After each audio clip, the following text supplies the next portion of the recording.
are interested in. They're only interested in something exploding or a person dying or in war. But nobody is interested in the occupation of human life. And I find out that in my books, I write about my mother-in-law. Everybody has a mother-in-law. I write about my dog, which is also my favorite story in the book, Noura.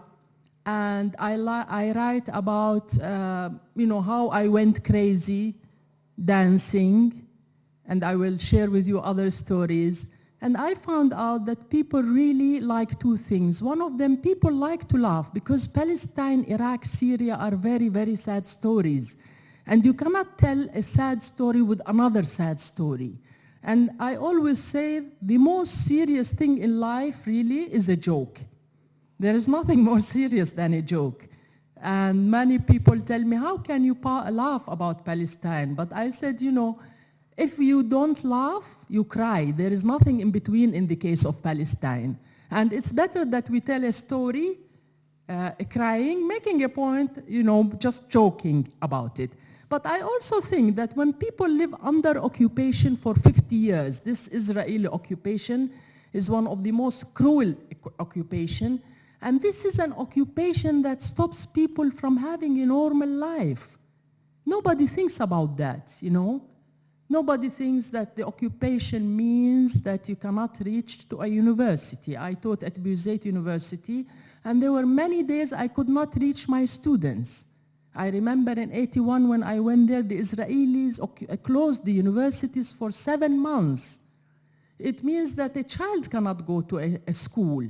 What does it mean to have 700 checkpoints in a small place? We always joke, in Palestine, we don't import any cars that have more than 2 gears.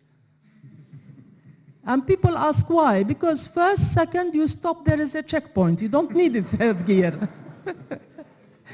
So what does it mean to live in a city like Ramallah, where you have 5 entrances to that city, and 3 of them are totally closed, and 2, the north and the south, with a checkpoint. It is like having a gate for 70,000 people to go in and out of the city.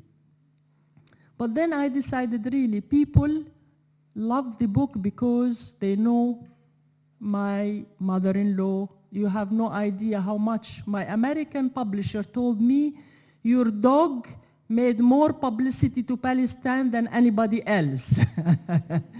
And I would like to actually share with you some of the stories from the book. I don't want to tell you all the stories because I know you want to read the book. I've signed many copies today, so I'm very happy. But, sometimes when you need to resist the occupation, nobody talks about the civil disobedience. You have no idea. I always say that we in the world are conveyed as a people of death. In reality, we are people who love life, and we want to live, and we are only resisting because we want to live. And my mother-in-law, actually, I make fun of her, but she is the hero of my book, because my mother-in-law represents the civic resistance to that occupation. In spite of the bombing, in spite of the killing, she insisted to have an elegant life. She wanted to dress nicely, to put flowers, as if nothing is happening. And that seek for normality, I find it very, very powerful. And I think if you ask me about the Palestinians, I tell you that the Palestinians, maybe we are not violent enough, as people think that we are violent, but actually we are extremely passive, and we have a resilience. We continue living as if nothing is happening. And many times, really, you don't hear about the way we resist occupation. I would like to share with you one of the stories in the book. When we were under curfew, they lifted the curfew, and we had to go. 70,000 people have to go out doing shopping all at the same time. And the Israelis only allowed like 3 supermarkets to be open. So really you have to be a basketball player to be able to go inside and carry things and, throw it to your husband so he can catch it. People are just grabbing things, and it's very difficult to shop. So that day we got shopping, and we were going home. They have closed the curfew, and we were a little bit arriving at home. So the Israeli stopped us, and he said, why are you out? The curfew has been imposed. Yeah, but we live a little bit far by the time we arrived. Anyway, he was getting very nasty. It was raining. He asked my husband to come out of the car. So my husband came out of the car, and he said, open your trunk. Now you have to imagine, we are sitting in a small car. My husband was driving, and Vera, his cousin, was sitting in the front, and I was sitting in the back seat. So the soldier come around to my back, and he opens the trunk. And the trunk was full of shopping. So by the time he opens, there is Walid, and there is I. So I am in the back of the car, and there is the soldier. So I decided to play a trick with the soldier. So I went like this. And I opened my eyes. You know, I'm just looking at him like this. And then he looks at me. And then he says, stop looking at me. And then he was going crazy. I tell you, stop looking at me. And then he says, he looks at my husband, he was against the wall. He says, how is she related to you? And my husband, he says, she's my wife. Tell your wife to stop looking at me. And then I'm just looking at him, and my husband, Suad, for God's sake, please stop looking at the soldiers. And I am like, and they're both screaming at me, stop looking at him. And I am just like, eventually the soldiers said, okay, get in the car. And there was my husband's cousin in the car, and she was telling me, why are you doing this? Why do you put us in trouble? And I just had a fit of looking at the soldier. Then he took us, and this was during the Gulf War, during Saddam's war. And they took us, and they said, follow me. My husband came into the car, and he was screaming at me, why do you do this? You think you're cute? You're just getting me in trouble. You look at him, and then I get in trouble. It's true, he goes into the Israeli. They take him to the military governor, and the military governor, the soldier brings him in, and the military governor is on the phone. Tel Aviv, Scuds, yes, Tel Aviv. He's speaking in Hebrew, and my husband is understanding Hebrew. And, you know, there is emergency in Tel Aviv and wow area and Scud. And then the Israeli commander stops and look at Salim, my husband, and the Israeli soldier in his office. And he asked the Israeli officer, what is happening here? Why do you bring this man in the middle of the war? And the soldier looks at his boss like this, and he says, his wife is looking at me. And then the general, he says, what? He says, his wife is looking at me. Whose wife? What wife? Which wife? And by the time the soldier started explaining to his boss, you know, and the boss looks at him, are you crazy? You two get out of my room right away. So they kick them out. And they come out, and the soldier doesn't know what to do with my husband, so he sends him back. But anyway, it's just like these stories, actually nobody hears about them. Nobody hears about the kind of stories, the kind of everything life that happens under occupation. Maybe I will share another, one of my favorite stories. I know some of you have heard it so many times. And, you know, when I was studying at the American University of Beirut, we used to have an Armenian professor, Sarkis, his name was Sarkis. And when you take the course of Sarkis, the students tell you that he teaches chemistry 202 with the same jokes exactly. And sometimes, you know, with YouTube, with my presentation of Sharon and my mother-in-law, I feel that the audience, you know, have looked at my YouTubes, and they come and they know the story of Noura. The minute I say my dog, half of the audience will be laughing. So here I am watching, actually maybe 15% of the audience is laughing. So I'm going to tell you the story, my favorite story of Noura.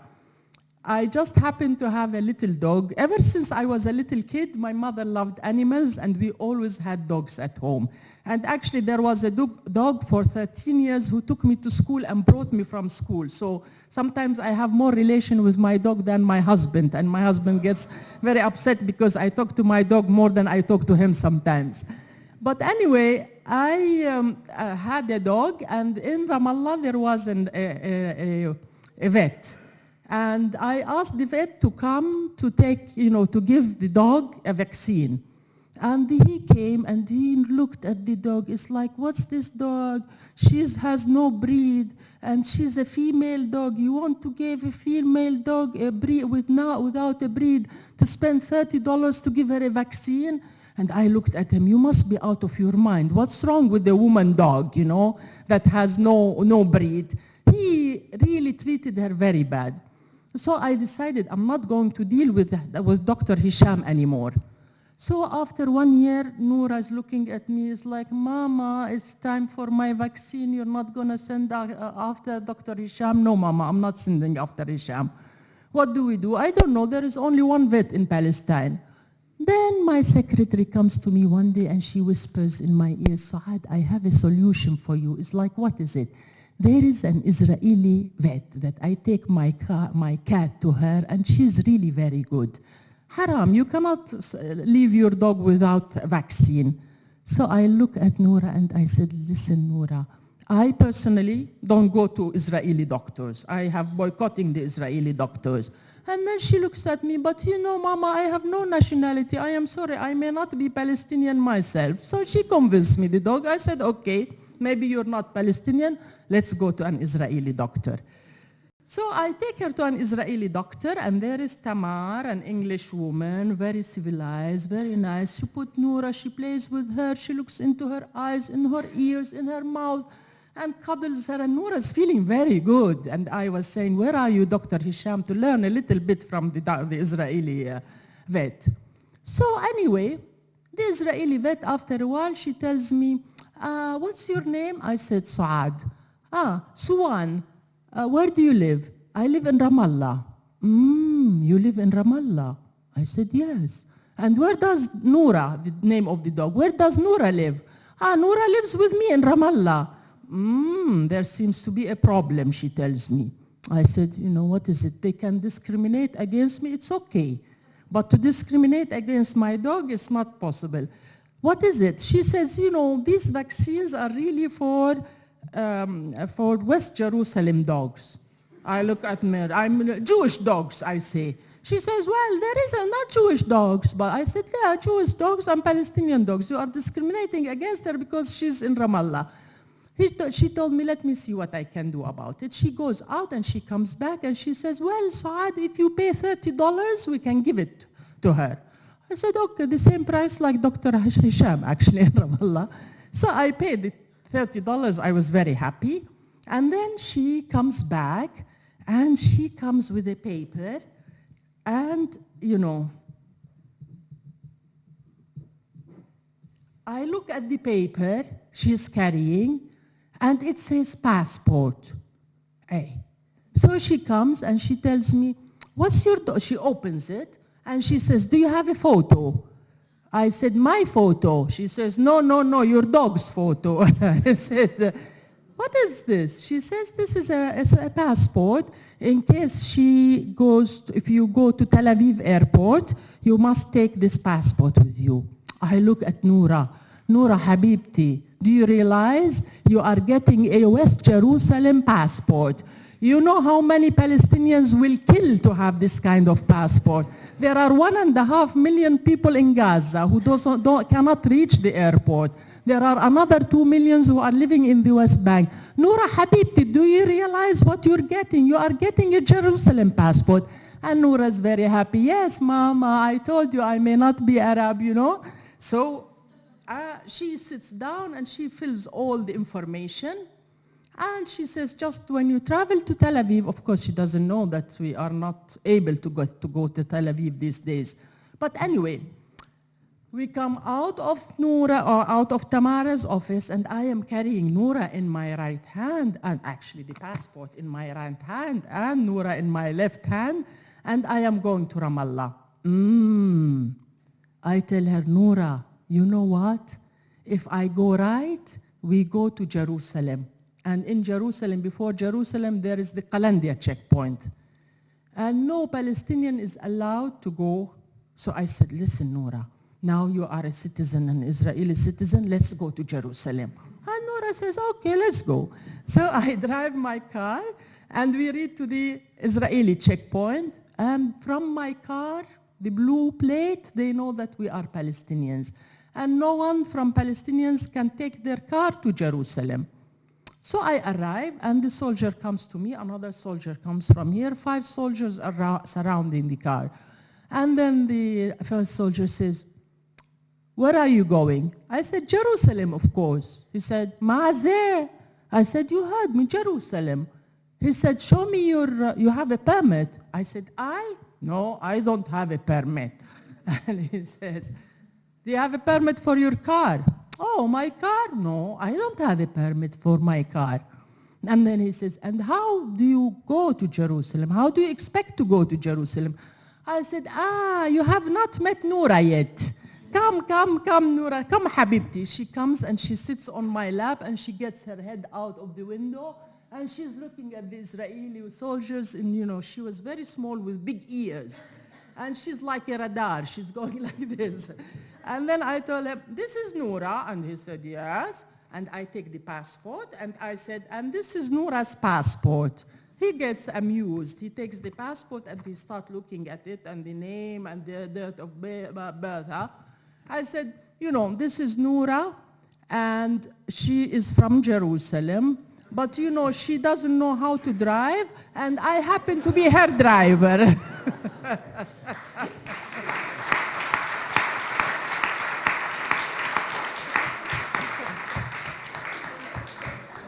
And believe it or not, the soldier did allow me that day in.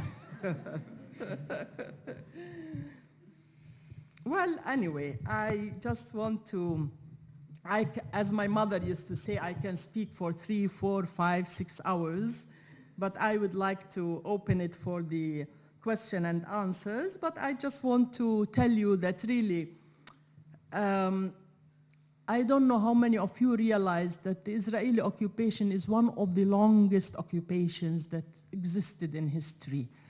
And you have a whole, if you ask me what occupation is all about, I will tell you it's isolation. You have no idea. One of the saddest things for me, when I went from Jordan to the West Bank and Gaza, to realize how isolated the Palestinians are inside that small land. And I always fear isolation. I think that one of the most scary part is to be isolated from the Arab world, and to be isolated from your cultural background, and to be isolated from the world in general. And I think that one of the most problematic issues of the Israeli occupation is that isolation they had put us in. And it's not only a physical isolation, but it becomes really a very scary kind of mentality. And for me, I find it the most difficult part